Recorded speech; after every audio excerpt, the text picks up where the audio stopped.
ठाकुरों ने बीजेपी को नाको चने चबा दिए हैं। गुजरात से शुरू हुआ ये बवंडर राजस्थान, मध्य प्रदेश, पश्चिमी यूपी से होता हुआ अब अवध और पूर्वांचल में बीजेपी को बेचैन कर रहा है। बीजेपी की बढ़ती बेचैनी इंडिया गठबंधन के लिए फायदे का सौदा हो सकती है। वरिष्ठ पत्रकार पूर्ण प्रसून वाजपेयी का कहना है कि बीजेपी को ठाकुरों की नाराजगी का नुकसान गुजरात, राजस्थान, मध्य प्रदेश के साथ साथ यूपी में भी भुगतना पड़ेगा, लेकिन बीजेपी इसे लेकर बेफिक्र नहीं बल्कि चिंतित है। इसलिए मध्य प्रदेश में ठाकुरों का विरोध देख चुकी बीजेपी अब किसी तरह के रिस्क लेने के मूड में नहीं है। 3 चरणों के चुनाव के बाद बीजेपी ने अचानक अपनी स्ट्रेटजी में बड़ा बदलाव किया है।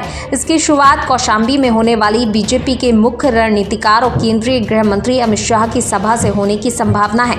माना जा रहा है कि इस सभा में प्रतापगढ़ से राजा भैया अमित शाह के साथ मंच पर होंगे, तो जौनपुर से धनंजय सिंह की पत्नी श्रीकला रेड्डी भी अमित शाह के सुर में सुर मिलाती नजर आएंगी। इन दोनों दिग्गज ठाकुर नेताओं के अमित शाह के मंच पर होने का संदेश पूरे उत्तर प्रदेश में तो जाएगा ही, इसका असर देश के अन्य ठाकुर बाहुल्य सीटों पर भी पड़ने की संभावना है। खास तौर पर उत्तर प्रदेश की कौशाम्बी और प्रतापगढ़ लोकसभा सीट मुख्य फोकस है। इन दोनों लोकसभा क्षेत्रों में ठाकुरों की तादाद काफी ज्यादा है। बीजेपी किसी भी हाल में इन्हें अपने पक्ष में करने की तैयारी में जुट गई है। इसी लक्ष्य को देखते हुए 12 मई को गृह मंत्री अमित शाह का कार्यक्रम यहां रखा गया है। वैसे तो अमित शाह कौशाम्बी से भाजपा के प्रत्याशी विनोद सोनकर का प्रचार करने आ रहे हैं। वह बाबागंज विधानसभा क्षेत्र के हीरागंज नगर पंचायत स्थित सिद्धपीठ मां नायर देवी धाम में जनसभा को संबोधित करेंगे।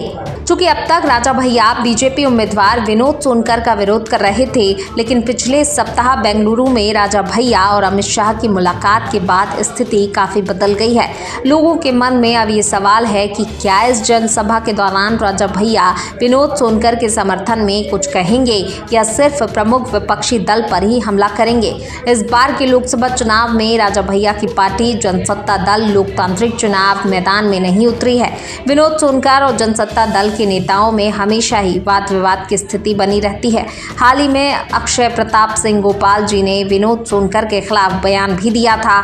बीजेपी के लिए ये जनसभा ठाकुर वोट बैंक के हिसाब से काफी जरूरी मानी जा रही है, क्योंकि बीजेपी जानती है कि कौशाम्बी और प्रतापगढ़ दोनों सीटों पर राजा भैया की पकड़ काफी ज्यादा मजबूत है। इसके साथ ही राजा भैया के साथ मंच साझा करने से कौशाम्बी के साथ साथ प्रतापगढ़ के लोग भी बीजेपी की तरफ रुख कर सकते हैं।